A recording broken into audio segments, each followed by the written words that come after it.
Hey guys, this is your host Achunta Mishra again. Welcome back to the channel Collegedunia Student Connect. And in this video, we are going to dive deep down the journey of international students who are living currently away from their family in UK, London, different parts of the world. Today we have our guest. Her name is Anagha. Anagha, welcome to the podcast or video where we are going to ask you a couple of questions to you about your journey and how was your experience in as an international student or an immigrant in UK. Anagha is somebody who is presently working and studying in UK. Her university is University of Birmingham, I guess, UOB. That's very It's famous. actually University of Birmingham. Sorry to Birmingham. interrupt. Okay, that's fine. Yeah. So one of the famous university जहाँ पे a lot of students are going these days, and there are many queries about these university about this university because it's prestigious, it's renowned, and it's pretty expensive, I guess so, if I'm not wrong. So without any further ado, let's deep dive into Anaga's experience about her life as an immigrant, as an international student, and ask a couple of questions. How did she do it? What was the plan? And blah blah blah blah blah. So, before starting the video, guys, I would like to request you all to subscribe to the channel because ऐसे ही videos are lined up in the future where we are dealing with a lot of students, asking them their questions, their journey, and their experiences in the international countries where they are doing really good job. And some people are also struggling over there, but some people are doing really good work. Okay, so before starting with the questions, I would like Anagha to introduce herself a bit and tell us something very quick and short about yourself, Anagha. Okay, hi everyone. I am Anagha and I'm actually hailing from the southern part of India. I'm from Kerala. Now I'm situated or currently located in the UK. Precisely speaking, Birmingham, which is part of Outer London. And I'm doing a master's here at the University of Birmingham, which is one of the Russell Group universities, just like what my host mentioned. Yes, it is actually a bit expensive university. Okay. But yeah, I'm actually doing my master's here in advanced engineering management, and it's actually a 1 year course. So trying to fit into this university, trying to fit into the UK lifestyle, and yeah, that's all about me. Okay, awesome. Just one question about this is overall, what's your overall experience about UK? Actually, it was nice. It was nice in the sense moving to a new country and living your life there, experiencing everything on your own without anyone's support. It's a very interesting part of. I mean, I would say this is one of the most interesting part of my life.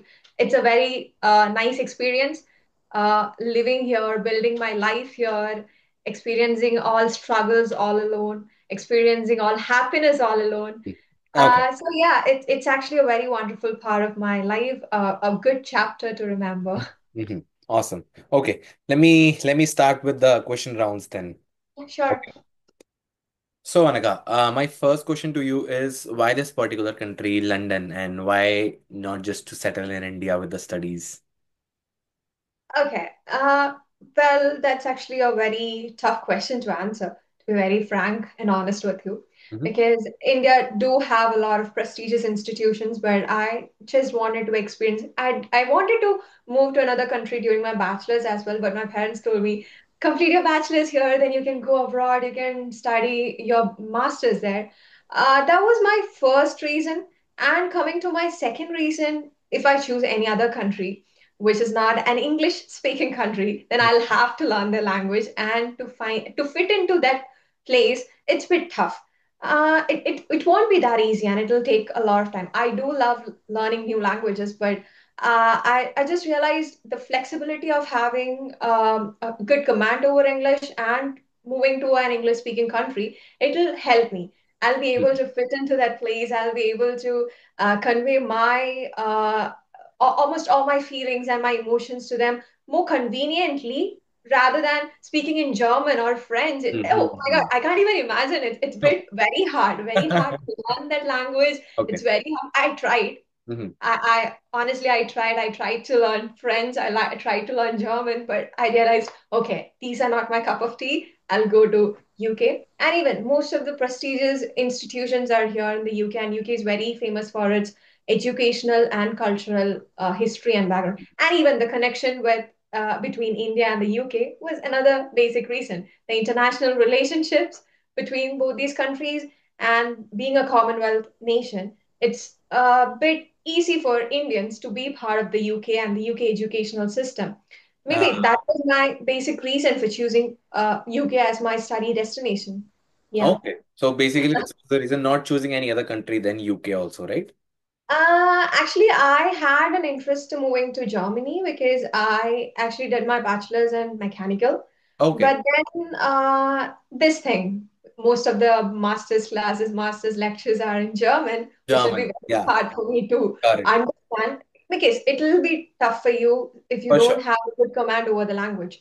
And even it will be very hard for you to find a job if you're planning to stay back there until or unless you know that language very fluently. Yeah. So I thought I would move to the UK for my master's. That would be a better choice rather than if I want to move to any other country, I can move to the respective country even after completing my master's here.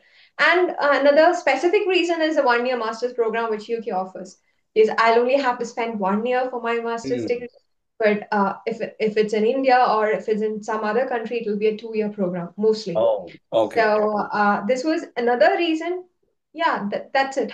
You literally answered my second question, which was what's the decision phase look like when you were trying to go out of India and go to come to London as compared to other I countries? mean, even if you go through almost all the UK government websites, you'll get a very good understanding about the scholarships that the UK government offers.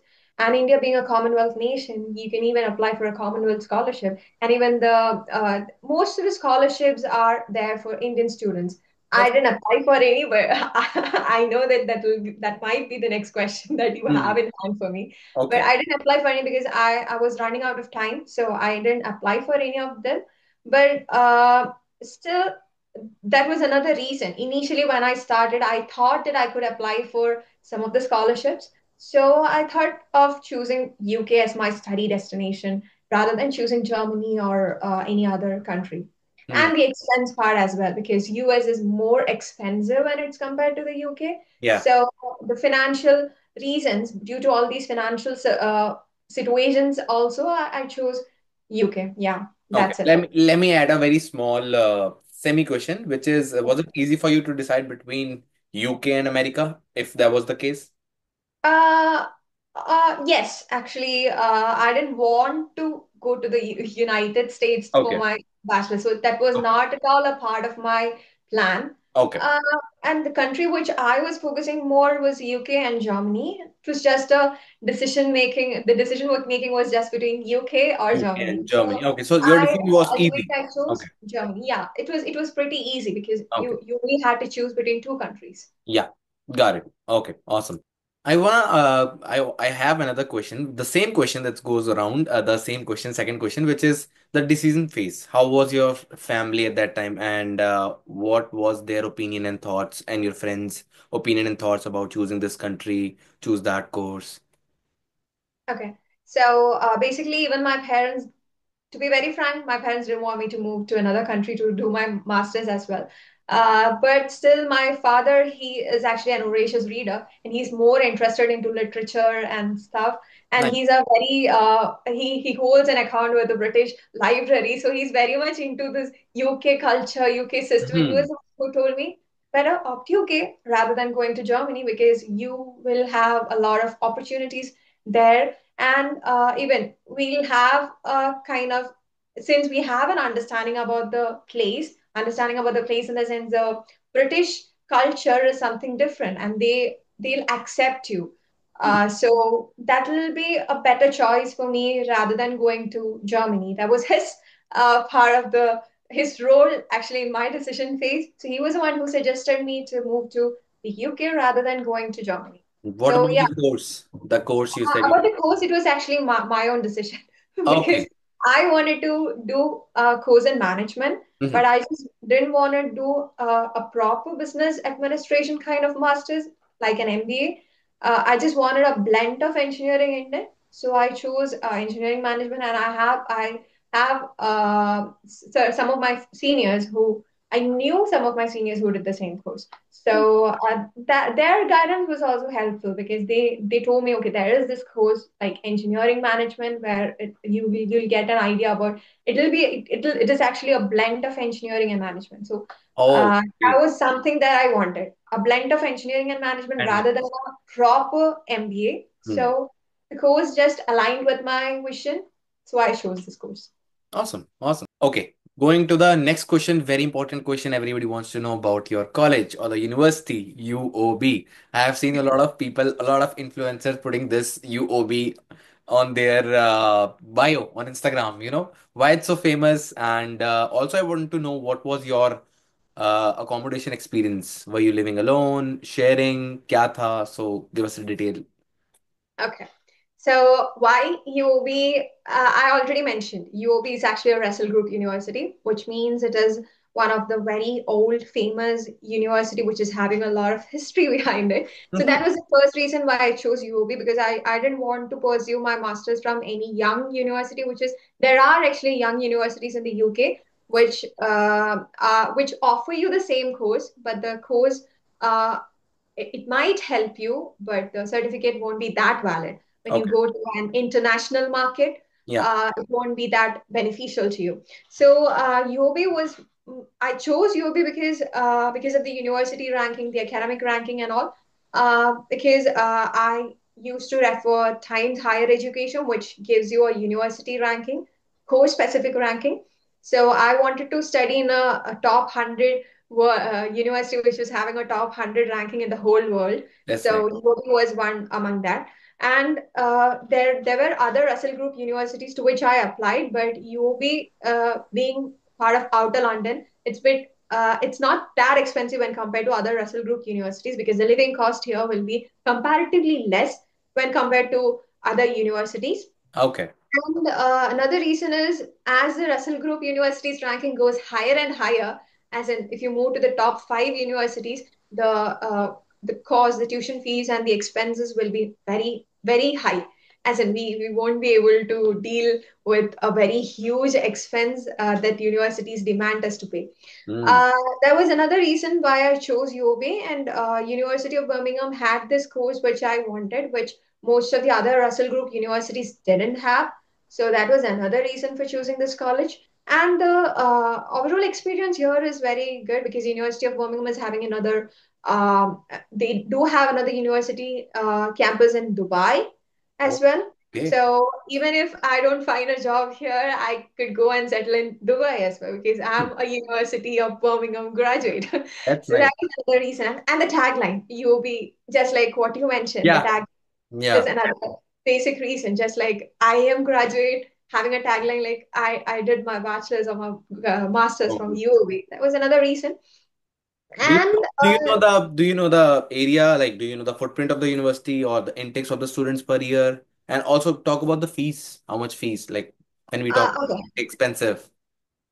It actually depends on the course, to be Okay. very clear to you, because as in India, management courses are paid higher fees. People Yeah. will have to pay a very high fees for management-oriented studies. Yeah. So my course fees is around 29,000 pounds, 29 plus something pounds. I don't exactly remember the fees. Which Uh, is in Indian so INR is it will be around 30 lakhs. 30 lakhs, right? Yeah, Okay. it Hmm. will be around 30 lakhs. And but you can apply for scholarships because the university offers scholarships as well.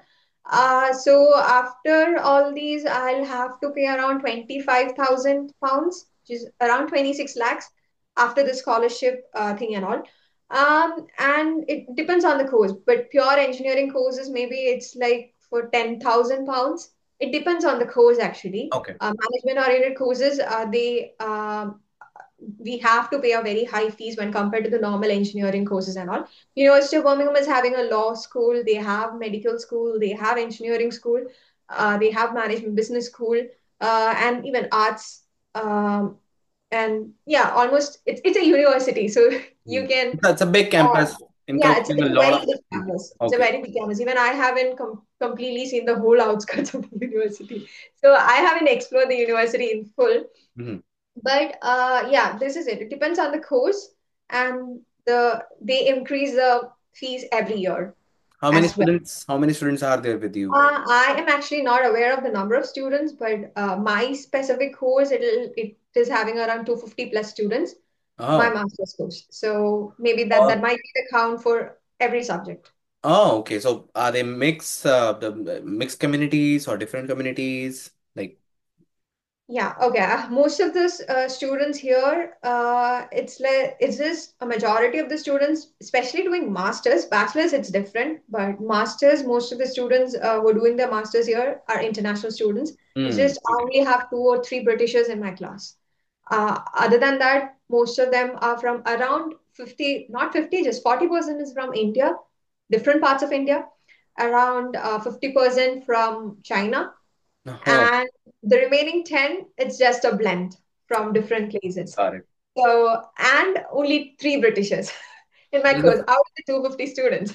there's a fun part, and you can still ask the Britishers to go back to India because it was Yeah, their home eventually, initially, वही I वही think था वो वहीं it's से आए थे. because most of them don't are not into doing a master's. That's it. Okay, They just eventually after their bachelor's they immediately join to work somewhere, so okay.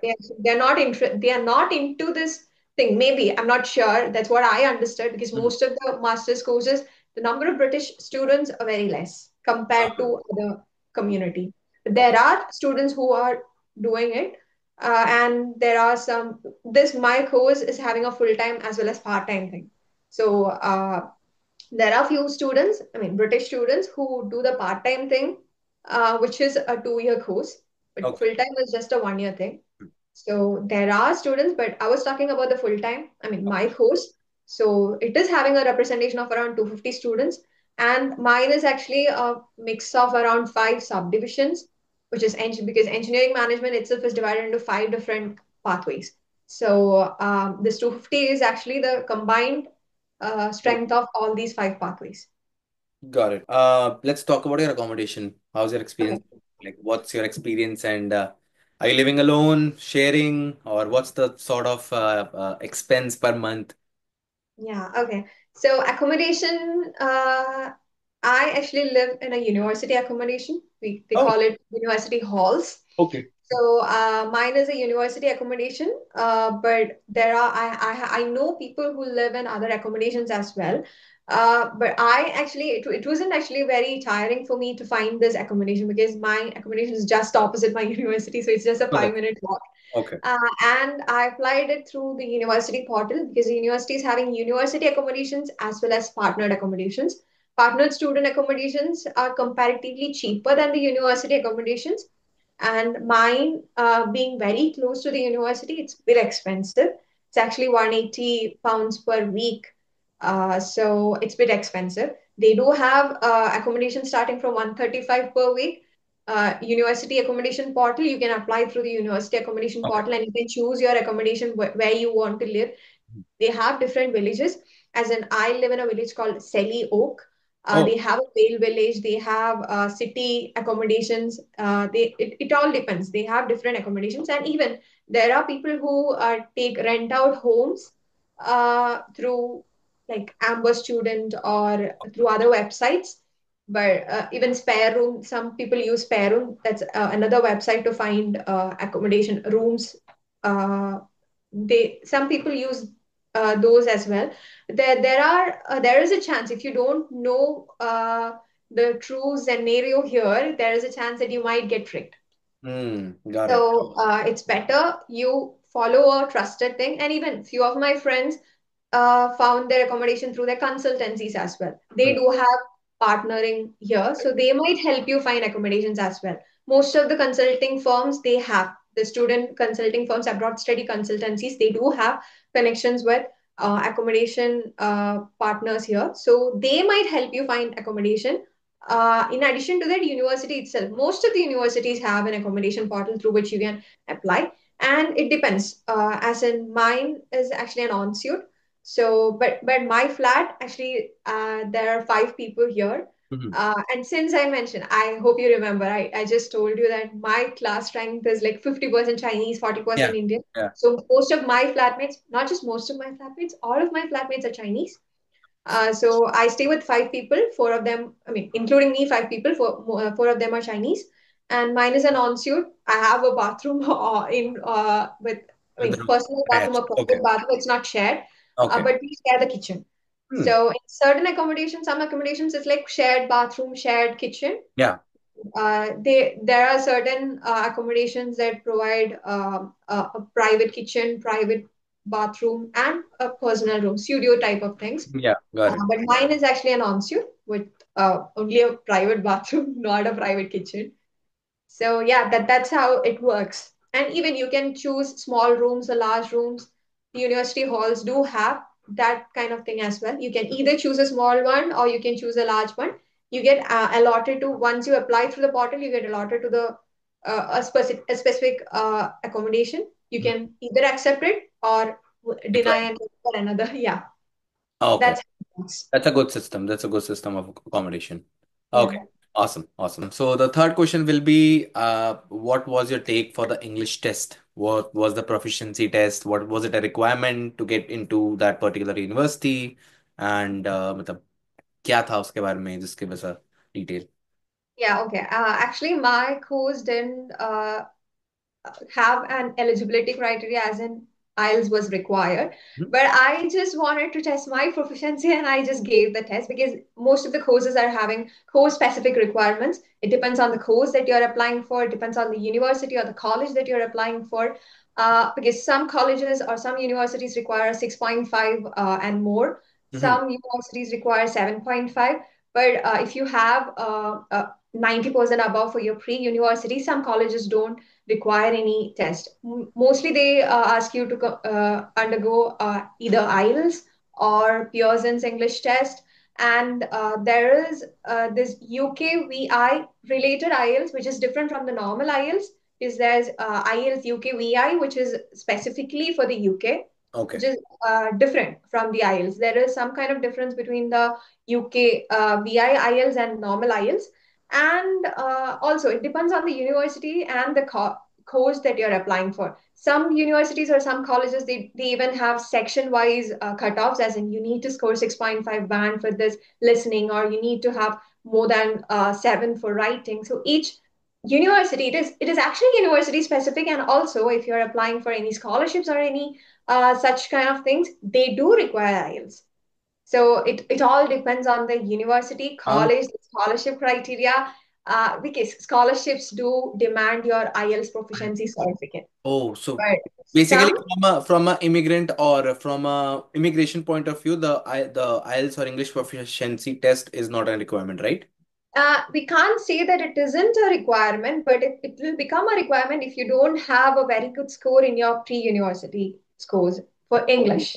Okay. All right. So it depends on your pre-university score as well, but I would suggest it's better to have an IELTS score with Mhm. you, which Mhm. is more than 6.5, because it'll help you in either while you're applying for job, because for an international student, there'll be certain requirements Yeah. so that we match the standards of the Britishers. Hmm. So for all those things, it might help you, even if your college or your university is not asking you to produce a certificate, it's better to attend a test.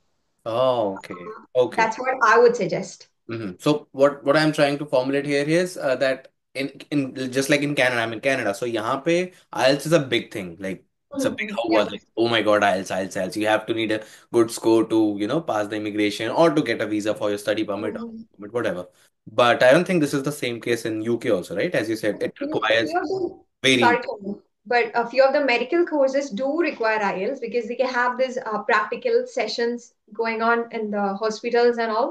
So they do require an IELTS if a student is going to do a medical related course. Hmm. What I was talking about is the master's level thing that only certain courses require IELTS as mandatory thing. So even that UK government is putting the bar as 6.5 above anything above 6.5 is fine. But it depends. Certain colleges demand you to score 7, 7.5, Okay. an overall score. So Hmm. it's university specific as well. That's it. It's actually situation based or it's kind of conditional. Hmm. It depends on the university course. and all those scenarios, and even the changes in the visa regulations. Okay. If there is a change in the visa regulation, then there'll be a mandatory criteria for IELTS sometimes. So it all depends on the situation. Yeah, it all depends on the Okay. situation. Awesome. Based on situation, just because you mentioned the word situation, my fourth question to you is about your SOP or your LOR. What was the Yeah. procedure? What was your approach for it? Like how you made your SOP and LOR for the college or university? Yeah, it actually depends on basically. I hope that you are aware of the structure of the SOP. If not, it's like it's actually the statement of purpose. For each course, you will have to give a detailed explanation of on what why you want to pursue this your masters or your this course, this particular course, why this particular university or what is they actually don't want you to have an SOP which states that, okay, I'm going to pursue my master's or bachelor's from this country and I'm going to stay here. That's Yeah. not what they want. They Okay. want how you are going to improve, how you're going to adopt all the things that you learned here to improve your country. As in, what I'll go and bring a change, what change I'm going to bring to my own home country. That's what they Hmm. want. They don't want you to stay here. Yeah. To be Okay. very Okay. honest, they don't want you to stay here. They just want you to come, learn, go. So this is the reality of every country nowadays. They really don't want you to stay here, but we have to sort of kind of lie in our SOP that yeah, we're gonna go back and but settle तो वहीं पे होना है, right? Okay. Yeah, I, I, kind of. I was thinking कि ये सिर्फ Canada में होता है, like in Western. No, no, no. Oh, it's in UK It's the also. same everywhere. It's the same Good to know. everywhere because, and even if you check for UK, if you check the Hmm. British Council's website, they do have reference SOPs on how to draft an SOP. And what are the basic points that needs to be included in an SOP.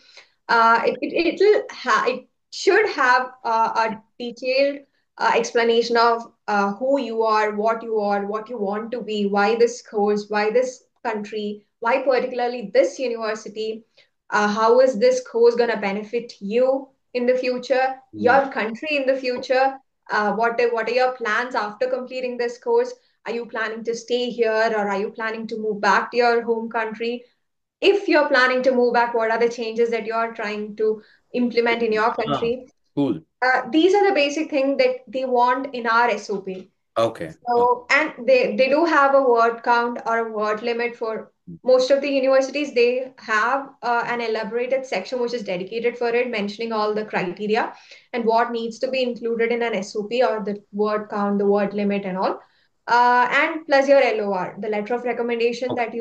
that you produce to the university while applying, which is actually which can be actually from your previous university if you're doing a bachelor, sorry, masters. If you're applying for a masters, can be from your prior HOD or even your any lecturer. अच्छा. If you are working, you can even produce a letter of recommendation from them. Some Hmm. universities require one LOR. There are some other universities which require two or more than two LORs. It Okay. actually depends. Okay. And even that needs to be very precise. But it should have a very good impact and Hmm. it should it should give the person an idea about you as a person, why you want, why you are the best. Hmm. That needs to be conveyed through your SOP So and your MR.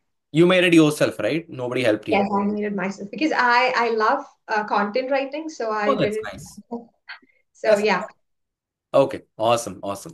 Next question is about your experience in finding part-time jobs and tell us about your expenses per month apart from tuition fees. So first tell about the part-time job. What's the part-time job is about and क्या है वहाँ का experience? Okay. I think I'm not the person to answer that question because I haven't applied for a part-time job.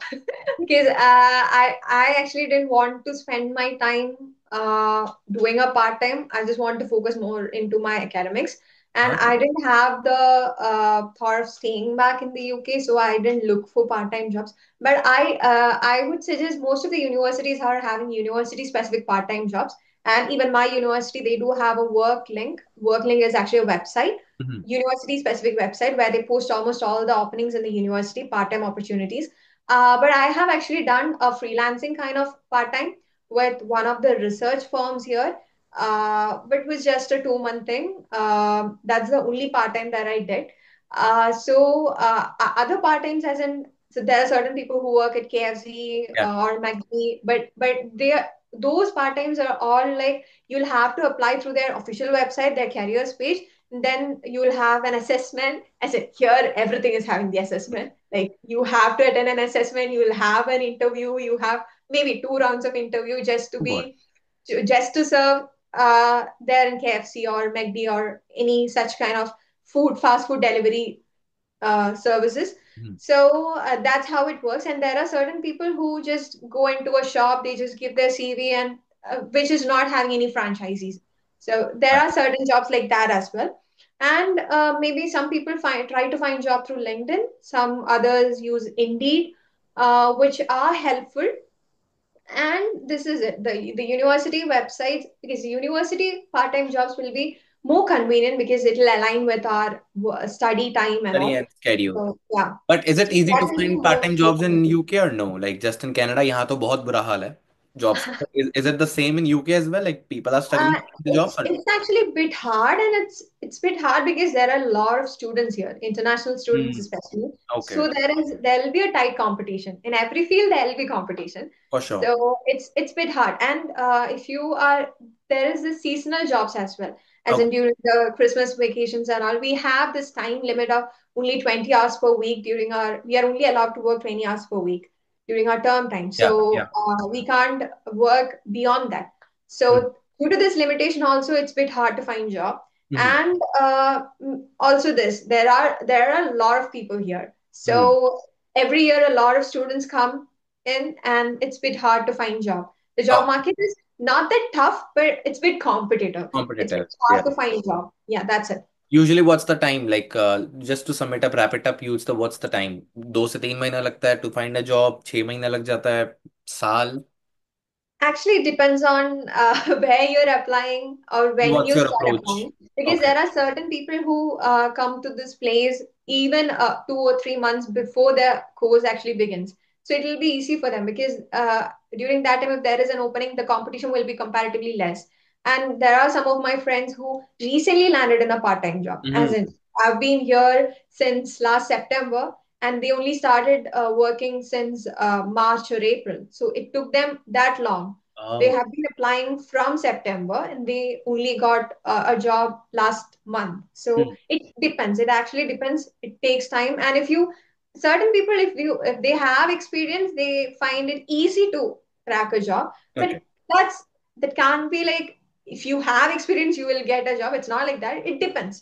It It depends. depends on where you're applying, which role you're applying, your availability, the time that they demand, the shift that they want us to work, your Yeah. academics, your classes. It depends on everything. Okay. And what about your expenses per month beside tuition fees? Beside tuition fees, it's just since we are staying alone, right? So we'll have to cook, we'll Yeah. have to eat something. So those are the expenses. For me, it's just the cooking, the grocery shopping. That's the only expense that I have, and even my accommodation fees, apart from the tuition fees. But for people who are living far from the university, they do have to pay for their travel expenses as well, which they, if I'm not wrong, which they try to meet the travel expense through, they have this rail card thing where Okay. you get a 1/3 discount on Pass the or something like same that. price. Okay. Yeah, you have to apply for a rail card, and you pay a certain amount for an yearly rail card, and you get a rail card. You will get around 1/3 discount for Okay. every train travel. So people use that. People use bus passes as well. They can take bus cards which you tap on a daily basis while you travel. So for me, it's just I just live just opposite my university, so I don't have to apply for a rail card or a student card. So for me, Your main travel is not expense an is issue. just grocery and rent. Yes.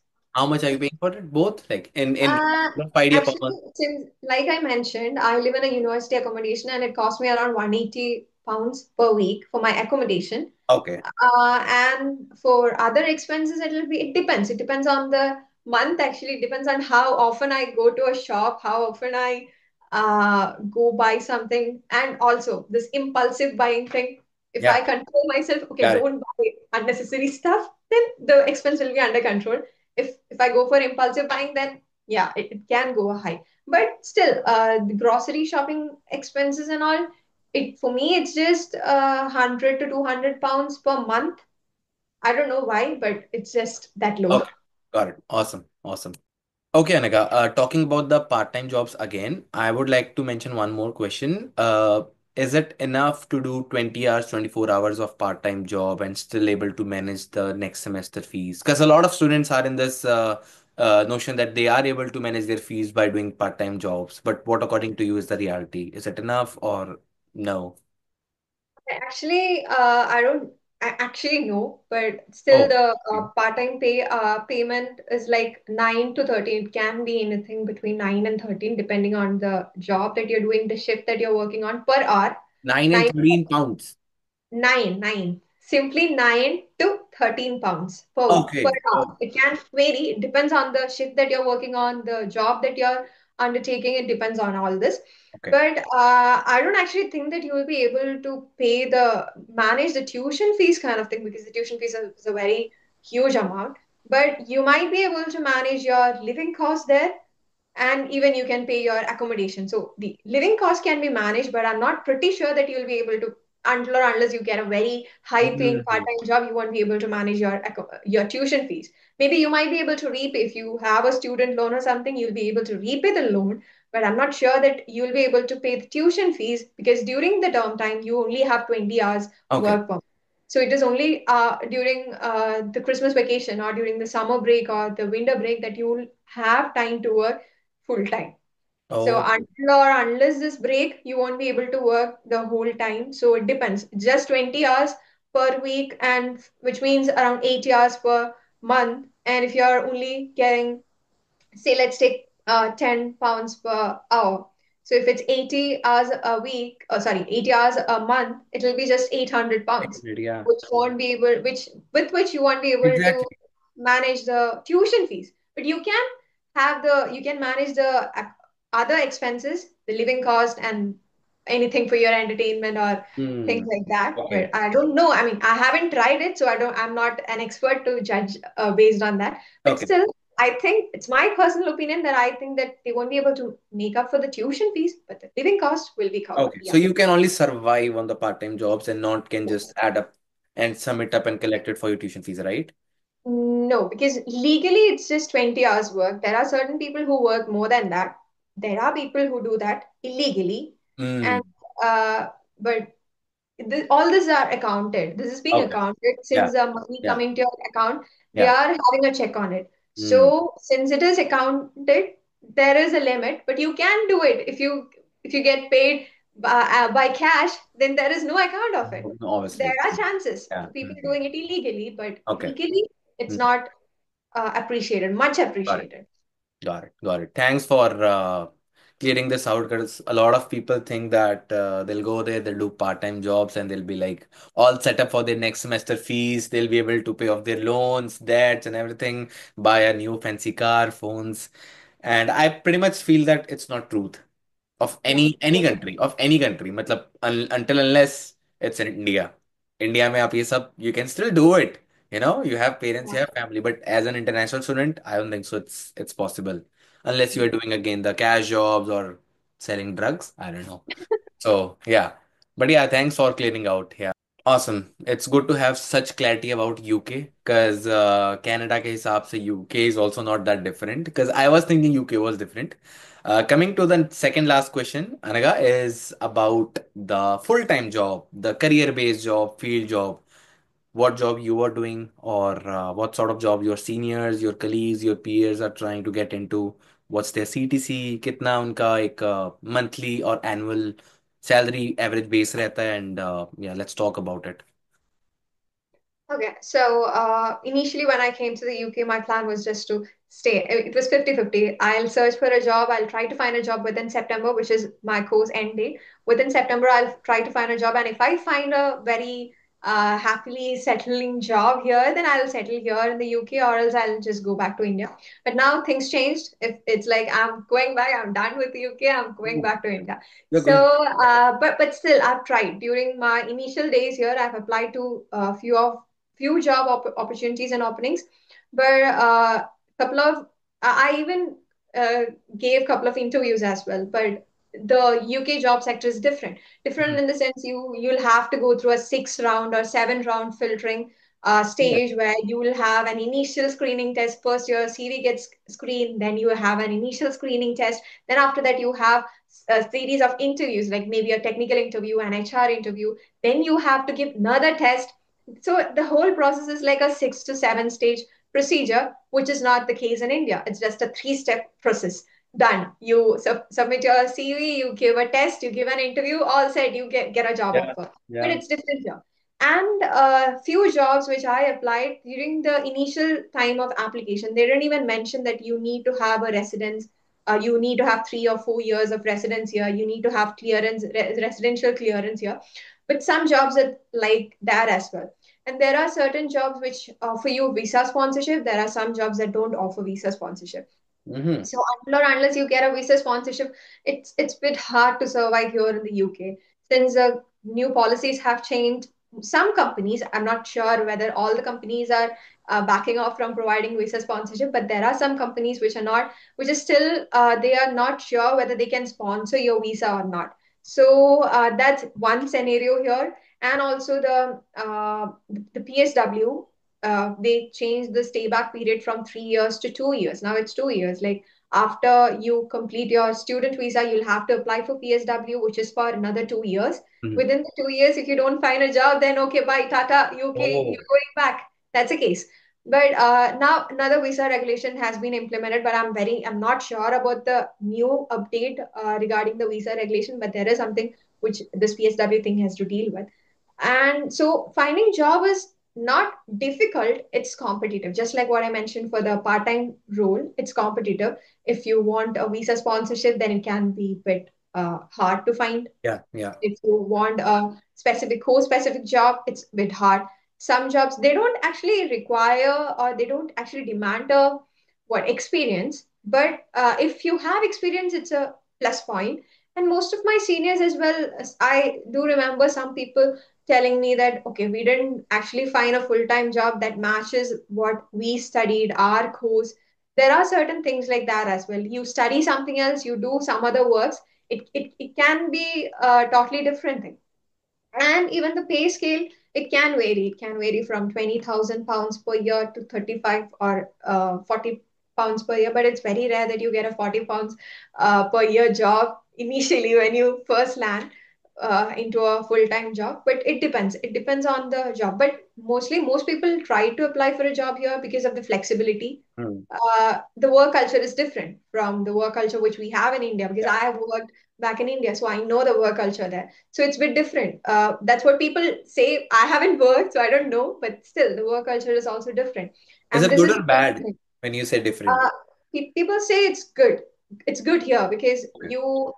you can take leaves. You are free to do. As in, if it's a 9 to 5 job, then yeah, it's just a 9 to 5 job. That's not the Mm. case in India. If it's a Yeah. 9 to 5 job, okay, in office, you have a 9 to 5 job. After that, you will have online meetings. If you're on a vacation, you will have to attend an online meeting, but that's not the case here. Mm. When Britishers say it's their vacation time, it's It's their a vacation vacation time. time. Mm. Got They it. don't actually give a shit about it. Okay. They don't actually attend a call or they don't actually answer a call or an email. It's just their off time. Mm. So the work culture is different. That's what most of the people who worked here told me. The work culture is different, and once you convert the money to INR, it's a very big sum. See, if it's 40,000 pounds per year, it's like 41 lakhs. So it's a very huge package. 41 LPA is a very big Yes. package. We don't actually find such a kind of job back in India. If Yeah. that's our place, we won't get a job initially Do you think after completing it. your peers or your seniors might be having such kind of jobs also? Actually, they are actually some people they are still searching for jobs. Some actually got into jobs, but that's not this 40K Mm. package, Yeah. 40,000 Yeah. Yeah. For sure. package or something. It's just 20 or 22 or 30. That's a basic cutoff line. It depends on the roles as well, based on and also the companies as well.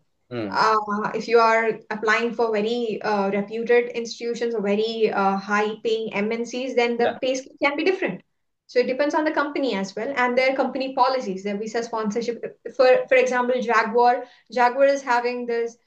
visa regulations. They don't some for some roles they don't actually hire international students. Hmm. It's just for the residents. So I am actually doing my dissertation at Rolls-Royce, but they can't hire me because they Okay. have this regulation of they can only hire a person who's been, because it's their aerospace sector that I'm working with. Yeah. So it's different. It's different in the sense they have these regulations. They can't hire people from other country. Yeah. Like people, if a we can't hire a Britisher in Yeah. ISR or Yeah. any of our firms, right? So Yep. likewise, they do have regulations here based on some roles are open for everyone, but some roles are not open for everyone. Yeah, that's the case. So 40,000 is the benchmark, sort of a very good and Kind of. It depends. It actually depends on the role. It actually depends on the company. But that's actually everyone's what dream pay dream scale, job. Okay. starting pay scale or something. All right. Coming to the last question, which is advice to the inspirants, aspirants, and yeah, the students who want to go to UK. Why do you think UK is best, and why do you think UK is not best? And which other country would you suggest and not suggest? Yeah, like anything. Any or what's your advice for the aspirants? So advice is just have a good understanding of what you want in life before choosing anything, before choosing any country, before choosing any course, before choosing any university. Just have a clear picture of, is it what I actually want? Hmm. Because until or unless you have a clear idea about what you want, everything can be waste. Yeah, Just waste of time, waste of money, waste of energy, everything. So my advice would be like, uh, first, it's just make up your mind whether you want to stay, whether you want to go, whether you want to shift to another country, whether you want to stay back there in India, or are you planning to move to a new country. First, make a decision and check whether I took the right decision before diving into anything, before moving to a new place. Because once you move to a new country, your whole life is going to change. No matter whether you're going to return back to your home country, that's your right. whole life is going to change. You'll be a very new person after you move to a new country. It won't be the same anymore. Exactly. You have a lot of experience, life experience, and things Yeah. once you move to a new country. So you will never be the same person. And choosing UK, just like what I mentioned in all the previous questions, UK is actually having a rich cultural heritage, and there are many things that's different here. From the education system is also different. Yes, from a spoon feeding country to a country where you will have to work on your own, you will have to understand the subjects, you will have to understand the topics on your own, a different type of exam experience, different type of assignment experience, everything's different. So it's just it'll help you grow as a person, but it all depends. Like your decision is what actually matters. That's at the end. That's the only advice that I have. Because yeah, don't just leap into anything. Just Hmm. think before you leap. Do a thorough research and then probably. Yes. First, make a home. First, prepare your mind. Okay, I'm going Yeah. somewhere. I'm going to a new country. Then do a homework. Okay, which country I want? Why I want this country? What are the pros and cons? Just jot down all the points, the pros and cons, and then take a decision. Rather than okay, I'm going one वहां day. जाके देखा Of जाएगा. your mind, I'm going to this country. I'm Yeah. going to stay there. Don't take impulsive decisions. Rather than that, understand what are the pros, what are the cons, and then take a decision. If it aligns with your future goals, then yes, go for it. If it is not aligning with your future goals, then just think again. Okay. Repeat the same process. And if during the second thinking stage, if it aligns with your goals, then yeah, go for it. Where it's not first decision and just taking a decision initially and just going with the flow. It's not like that. Moving to a new country is not like going with the flow. It's Yeah. like it It's should be a very what very it's much. a rebirth, I guess. Yes. You have to, take a birth again alone this time without your parents. Yes. Yeah. It's like you will have to, you are the only person who's there to celebrate your happiness. You're the only person who's there to comfort you when you're depressed. You're the only person when you are there to cheer you up when you are Yeah. feeling low.